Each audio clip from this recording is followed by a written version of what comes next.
Hola, soy Jaime Piqueras, tutor en el aula de la UNED en Xàtiva.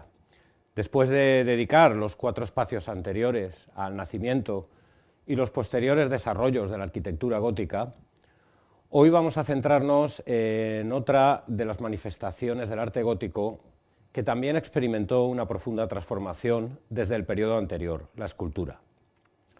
Los contenidos que vamos a exponer corresponden al tema quinto, la escultura gótica, de la asignatura Historia del Arte de la Baja Edad Media del grado de Historia del Arte de la UNED. Si el nacimiento de la arquitectura gótica, la génesis de este nuevo estilo, se produjo a mediados del siglo XII en el área circundante a París, como expresión de la voluntad de la monarquía francesa y del poder episcopal, las primeras manifestaciones del nuevo estilo en la escultura tienen la misma datación temporal y el mismo origen, ya que para complementar y ornamentar las primeras obras góticas se recurrió, tal y como se venía haciendo desde periodos anteriores, a la instalación de esculturas en determinadas partes de las iglesias. Por ello, se considera la renovación que el abad Suger emprendió en Saint-Denis, el punto de partida de la estatuaria gótica, hacia 1140, de la misma forma que lo fue para la arquitectura. Ahora bien, existen en las tallas góticas una serie de diferencias, patentes ya desde el primer momento, en la forma de representar las figuras humanas respecto de lo que se hacía en el románico. Es evidente que las figuras tienen un canon muy diferente de la esquematización y rigidez propias del románico. Estas diferencias son producto de la evolución del pensamiento medieval, que progresivamente pasó de la concepción románica de que todo lo material era malo a una nueva forma de relacionarse con las cosas materiales y especialmente con el cuerpo humano. Se dio un mayor valor a la razón como un medio válido de acercamiento a la idea de Dios, producto de la recuperación del pensamiento de Aristóteles. Esto hará que promotores y artistas góticos se preocupen por crear figuras cada vez más naturalistas, cada vez más semejantes al ser humano, creando imágenes que sean el vehículo para comunicar a los fieles una nueva forma de entender la religiosidad. Después de siglos de negar lo material, el gótico vuelve la vista hacia el ser humano, tímidamente al principio, pero abriendo una línea de pensamiento que tendrá un gran futuro en el arte de los siglos siguientes. Como en la arquitectura, también la renovación de las formas en la escultura tendrá mucho que ver con las ciudades, ya que la escultura gótica, asociada a las catedrales en gran parte de su desarrollo, será pensada para comunicar a los ciudadanos los valores de la religión y por ello se vinculará directamente con las labores del clero secular, cuyas actividades se centraron en las urbes medievales, al contrario que ocurrió durante gran parte del románico, periodo en el que el clero regular de los monasterios fue prácticamente el único responsable de la conservación y transmisión de los valores espirituales cristianos. Resulta evidente que la sociedad bajomedieval ha cambiado drásticamente la visión que de sí misma y del hombre tiene, estableciendo una gran distancia respecto del periodo inmediato anterior, el románico. En la iglesia de Saint-Denis aparecen también novedades en la escultura que no solo afectan al estilo. La primera manifestación de la escultura gótica presenta en este edificio una nueva tipología, las denominadas estatuas columna, que se instalan adosadas a la arquitectura en las portadas, un sistema que, como vamos a ver, tendrá gran éxito en el gótico. Pero además, el tema de la portada central de Saint-Denis, a pesar de ser el del juicio final, un tema apocalíptico, muy del gusto románico, es tratado con una serenidad y con una claridad expositiva que la diferencia totalmente respecto de la forma en que se refleja este tema en el románico. Parece destinada a enseñar y no a aterrorizar. En esta imagen observamos una vista general de la portada real de la Catedral de Chartres, el segundo edificio sobre el que se va formando el nuevo lenguaje escultórico. En esta portada, datada hacia 1155, se observan las estatuas columna a ambos lados de la puerta, representando reyes y reinas de la tradición cristiana, en una posible alusión a la monarquía de los Capetos, lo que significaría un reforzamiento de su legitimidad. Es fácilmente apreciable, como en este caso escultura y arquitectura forman un todo, un conjunto coherente, destinado a transmitir un mensaje concreto a los fieles. nada más lejos de las representaciones terroríficas de monstruos y bestias que el románico utilizaba para apelar a las emociones del observador. En Chartres y en el gótico en general se tenderá a la transmisión mediante la escultura de mensajes claros y comprensibles dirigidos al entendimiento de quien accedía a estas catedrales. Hacia 1200 aparece la primera evolución de la escultura gótica. Se tiende a representar las figuras vestidas con ropas propias de las imágenes de la antigüedad grecolatina, con pliegues en las vestiduras que hay que relacionar con los paños húmedos griegos y con las togas romanas. Además, aparecen los primeros intentos de representar movimiento sin perder el efecto monumental en determinados temas o figuras. En esta imagen vemos la portada occidental de Notre Dame de París, sobre la que se instaló otro de los motivos típicos del periodo, la Galería de Reyes. Es uno de los primeros ejemplos de este nuevo estilo 1200. El tema es el juicio final, en el que la figura central de Cristo, mostrando las llagas, enmarcado por dos ángeles, la Virgen y San Juan, jerarquiza el conjunto, en el que también podemos ver en el friso central la escena del peso de las almas y en el inferior la resurrección de los muertos. Una portada en la que queda ya definitivamente definida la nueva forma de entender la teología, ya que Cristo es representado como redentor, como la esperanza y no como un juez terrible, que es como el románico lo entendió. Pero será en la Catedral de Reims donde se aprecie un mayor avance, una evolución por la vía del naturalismo que dotará a la piedra de vida. En Reims, tal y como podemos ver en esta imagen de los grupos de la Anunciación y la Visitación en su portada occidental, se tallaron imágenes que, pese a encontrarse instaladas en los elementos arquitectónicos de las portadas, parecen independientes de estos soportes, cobran vida por sí mismas y abren el camino a la madurez de la escultura gótica. En esta portada, dedicada a María, una devoción muy extendida en este periodo y que perdurará durante toda la Baja Edad Media, vemos 4 figuras. Las 2 de la derecha corresponden a la escena de la Visitación de María, datadas hacia 1245, presentan una actitud muy estudiada de diálogo entre ellas y unas formas que remiten directamente a la estatuaria romana. Las otras 2 figuras corresponden a la escena de la Anunciación. Aquí vemos el detalle del ángel, que muy probablemente es obra del maestro que trabajó en la Catedral de Amiens. En cualquier caso, las imágenes que se representan a finales del siglo XIII poseen unos rasgos naturalistas muy desarrollados, sugieren movimiento incluso y se acercan notablemente a la realidad, transmitiendo de esta forma los mensajes teológicos al observador mediante el acercamiento y no mediante el miedo, como se hizo en el pasado románico.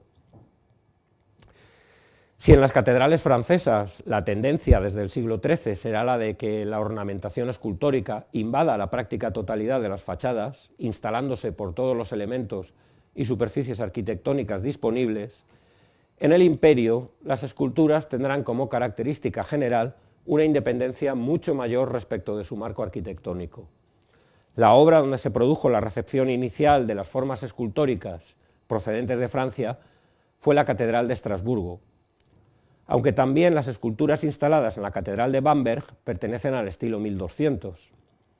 Pero la estética francesa no fue asimilada siempre bajo los mismos cánones con los que se generó en el entorno de las catedrales francesas, tal y como podemos ver en esta imagen de uno de los grupos tallados y policromados en el interior de la Catedral de Naumburgo, el correspondiente a Eckhard de Meissen y su esposa Uta, donde queda muy clara la tendencia muy acusada a un realismo que las aleja de la elegancia de las figuras francesas del siglo XIII.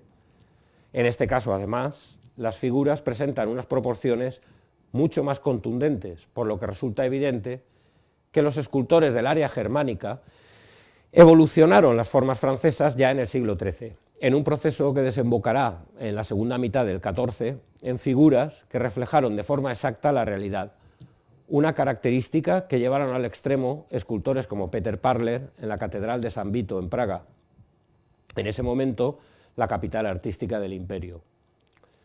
Si bien es cierto que en la transición del siglo XIV al XV se volverá en la escultura del área germánica al gusto por las formas amables, La concepción de la estética en esta área cultural llevará desde mediados del siglo XV en adelante a la vuelta de un realismo muy acusado en las imágenes que en esta fase final de la Edad Media cambiarán progresivamente la piedra por la madera policromada y los retablos, al igual que sucedió en la península ibérica. Tal y como había ocurrido con la arquitectura, la escultura en Castilla se vincula directamente con la francesa, especialmente con los talleres de Amiens y Reims. Al acudir a trabajar a las obras de las catedrales castellanas, diversos escultores franceses. La Catedral de Burgos, cuya portada sur o del Sarmental vemos, es especialmente representativa de lo que se hacía en el siglo XIII. Esta escena del juicio final fue probablemente realizada por el mismo maestro que había trabajado en Amiens, a quien se habría hecho acudir a Burgos para ornamentar una obra en la que la corona de Castilla puso especial interés. Volviendo a señalar las diferencias de la estatuaria gótica respecto de la románica, es significativo que esta escena en la que un Cristo juez se encuentra asistido por una doble representación de los 4 evangelistas, a quienes podemos observar mediante sus símbolos y también directamente esculpidos trabajando en sus pupitres, no intenta apelar a los sentimientos del observador. No pretende causar miedo o terror al juicio final, como si se hacía durante el románico, sino más bien se convierte en una llamada a la reflexión y al intelecto de quien vea este conjunto. Por otra parte, en la Catedral de León se realizaron desde 1260 una serie de portadas que, por su estado de conservación excepcionalmente bueno, nos muestran el nivel de evolución de la escultura gótica durante el siglo XIII. En esta imagen podemos observar un detalle de la Virgen Blanca, que se instaló en el mainel de la puerta central de la fachada occidental. Por una parte, es una muestra del auge del culto mariano durante la Baja Edad Media, y por otro lado, es una muestra del nivel de perfección logrado en las tallas y de los nuevos modelos y cánones que desde Francia irradiaron hacia el resto de Europa. Una imagen estilizada, elegante y amable en su expresión, como correspondía a la concepción de María como madre intercesora de la humanidad ante Dios. Desde las bases que representaron las esculturas realizadas en las grandes catedrales ibéricas del siglo XIII, se expandieron las nuevas formas escultóricas por la península para, ya en el siglo XIV, ir adaptándose las estéticas importadas con las diversas tradiciones locales. De esta forma, en la Corona de Aragón, y especialmente en Cataluña, numerosas obras se materializarán en alabastro o en madera, en tipologías como el sepulcro o los retablos y sillerías, destacando el nombre de Pere Joan, con obras como el retablo de Santa Tecla, en la Catedral de Tarragona, datado hacia 1430. Se dio aquí una diversificación de los materiales y una evolución en los tipos de la escultura paralela a la que se estaba experimentando en el ámbito germánico.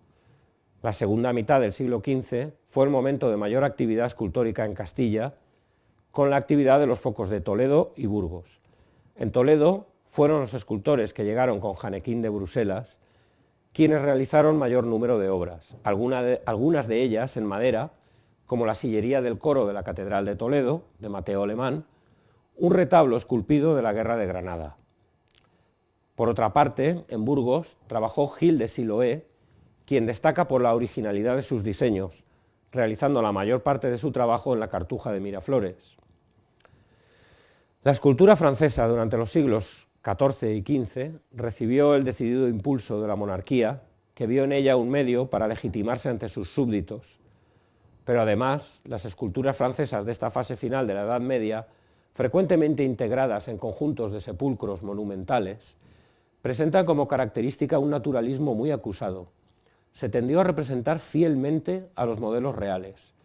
Ese realismo no fue ajeno a las obras que en las décadas finales del siglo XIV y las primeras del XV se realizan en Borgoña, en la corte de Felipe el Atrevido. En la Cartuja borgoñona de Champmol trabajó uno de los escultores que mejor representan esta corriente realista del área cultural francesa y que en cambio era de origen alemán, Klaus Schluter. En esta imagen observamos la monumentalidad de las formas talladas en el Pozo de Moisés de Champmol, con la figura de Moisés perfectamente reconocible por su iconografía. En primer término, las esculturas nos ofrecen un realismo casi expresionista, Ambas cualidades, realismo y monumentalidad, anuncian la próxima tendencia estilística de los pintores flamencos.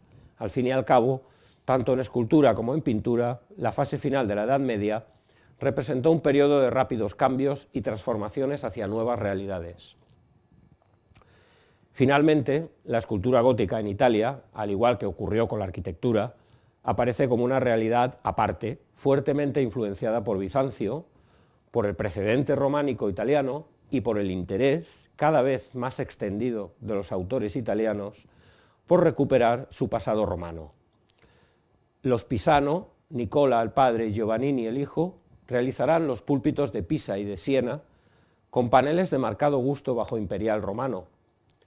Finalmente, otro pisano, Andrea, realizará hacia 1330 las puertas de bronce del Baptisterio de Florencia, con escenas sobre la vida de San Juan Bautista. Muy pronto, ya en el siglo XV, el sistema de representación de imágenes experimentará en Italia una profunda transformación, producto de la evolución teórica que buscó recuperar la estética grecolatina, tal y como veremos en un próximo espacio, dedicado en exclusiva a la pintura italiana de los siglos XIV y XV. Hasta entonces, muchas gracias. Quería trabajar y seguir estudiando. En su día no tuve ocasión de estudiar. Para promocionar necesitaba una carrera. Organizo mi tiempo como más me conviene. Ahora formo parte de la mayor universidad de España. La trobaràs molt prop de tu. UNED, Centro Francisco Tomás y Valiente, cerca de ti.